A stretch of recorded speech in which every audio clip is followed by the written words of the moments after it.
Extrait de L'Appel de Cthulhu d'Howard Phillips Lovecraft. Ce qu'il y a de plus pitoyable au monde, c'est, je crois, l'incapacité de l'esprit humain à relier tout ce qu'il renferme.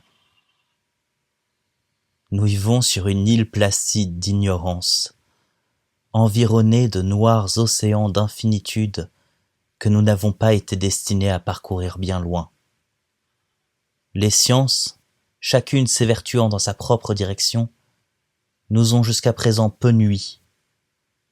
Un jour, cependant, la coordination des connaissances éparses nous ouvrira des perspectives si terrifiantes sur le réel et sur l'effroyable position que nous y occupons qu'il ne nous restera plus qu'à sombrer dans la folie devant cette révélation ou à fuir cette lumière mortelle pour nous réfugier dans la paix et la sécurité d'un nouvel obscurantisme.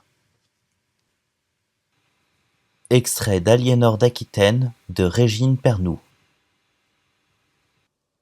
C'est au son des cloches de la cathédrale Saint-André de Bordeaux qu'Aliénor d'Aquitaine fait son entrée dans l'histoire.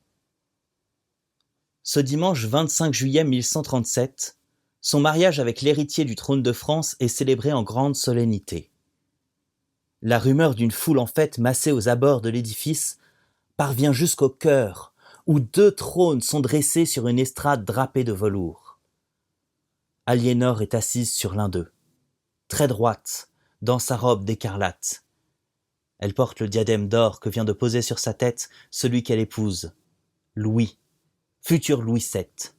Elle saura répondre avec aisance aux acclamations lorsque, la cérémonie terminée, elle apparaîtra dans l'encadrement du portail pour prendre, avec Louis de France, la tête du cortège qui les mènera vers le palais de l'Ombrière. Extrait de La Communauté de l'Anneau de J.R.R. Tolkien. Frodon eut fort à faire cet après-midi-là. Une fausse rumeur se répandit comme une traînée de poudre, comme quoi tout le contenu de la maison était distribué gratis, et celle-ci ne tarda pas à être bourrée de gens qui n'avaient aucun motif d'y être, mais que l'on ne pouvait empêcher d'entrer. Des étiquettes furent arrachées et mélangées, et les disputes éclatèrent.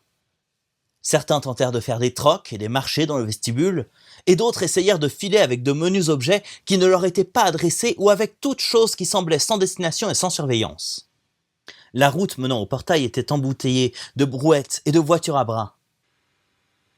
Extrait de Des fleurs pour Algernon de Daniel Keyes. 31 juillet. Je suis au bord du précipice. Je le sens. Ils pensent tous que je me tue en travaillant à cette allure.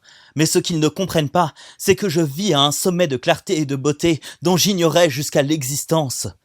Chaque partie de moi-même est en parfaite harmonie avec ce travail. Je m'en imprègne par tous les pores durant le jour et la nuit, dans les instants qui précèdent ma chute dans le sommeil. Les idées explosent dans ma tête comme un feu d'artifice. Il n'y a pas de plus grande joie que l'éclatement d'une solution à un problème. Il est incroyable que cette énergie bouillonnante, cet enthousiasme qui anime tout ce que je fais, puisse m'être enlevé. C'est comme si toutes les connaissances que j'avais absorbées au cours de ces derniers mois se combinaient pour me soulever vers une apogée de lumière et de compréhension. C'est la beauté, l'amour et la vérité réunis, c'est la joie. Et maintenant que j'ai trouvé cela, comment pourrais-je l'abandonner ?